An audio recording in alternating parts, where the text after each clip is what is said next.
ടോമ, കഴിഞ്ഞ ദിവസം രാത്രിയാണ് ഈ ഒരു സംഭവം നടക്കുന്നത്. ഈ ഒരു കേസ് എന്ന് പറയുന്നത് ഒരു മാസം മുൻപേ വട്ടിയൂർക്കാവ് പരിസരത്തെ ഒരു ക്ഷേത്രോത്സവവുമായി നടന്ന ഒരു സംഘർഷവും അതോട് ചേർന്ന് നടന്ന ഒരു വധശ്രമവുമായി ബന്ധപ്പെട്ടാണ് ഈ കൗൺസിലർക്ക് നേരെ കേസും ഒപ്പം തന്നെ അറസ്റ്റിലേക്കും കാര്യങ്ങൾ കടന്നത്. അതിനുവേണ്ടി മുൻകൂർ ജാമ്യാപേക്ഷയ്ക്ക് വേണ്ടി ഈ സുഗതൻ ഹൈക്കോടതിയെ വരെ സമീപിച്ചിരുന്നു. പക്ഷേ അത് തള്ളുകയായിരുന്നു. പിന്നീടാണ് പോലീസ് ഹാജരാക്കാൻ വേണ്ടി നോട്ടീസ് നൽകുകയും പക്ഷേ അത് മറികടന്നുകൊണ്ട് ഒളിവിലാവുകയായിരുന്നു ഇദ്ദേഹം.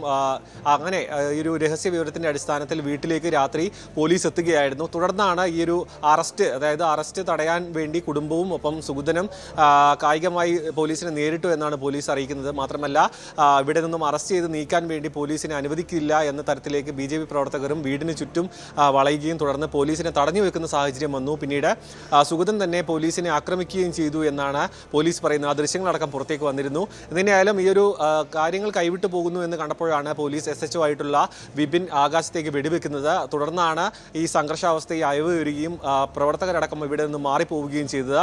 അതിനുശേഷം മാത്രമാണ് സുഗതനെ ഇവിടെ നിന്നും അറസ്റ്റ് ചെയ്ത് കന്റോൺമെന്റ് സ്റ്റേഷനിലേക്ക് എത്തിക്കുകയും തുടർന്ന് അവിടെ നിന്ന് വൈദ്യപരിശോധനയ്ക്കായി ജില്ലാ ആശുപത്രിയിലേക്ക് മാറ്റുകയും ചെയ്തത്.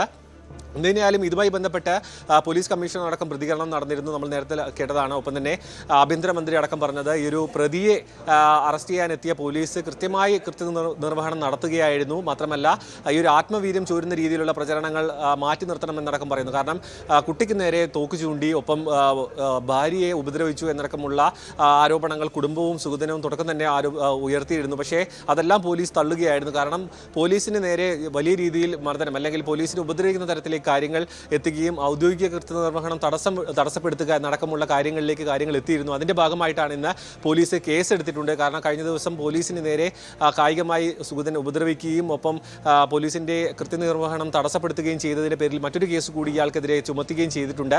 ഇയാളൊരു കാപ്പ കേസ് പ്രതിയാണ്. ഒപ്പം തന്നെ നിരവധി ക്രിമിനൽ കേസുകളിൽ ഇയാൾ പ്രതിയുമാണ്. അതുകൊണ്ട് തന്നെ പോലീസുമായി നിരന്തരമായി മുൻപും സംഘർഷം ഉണ്ടായിട്ടുണ്ടെന്നാണ് മനസ്സിലാക്കാൻ കഴിയുന്നത്.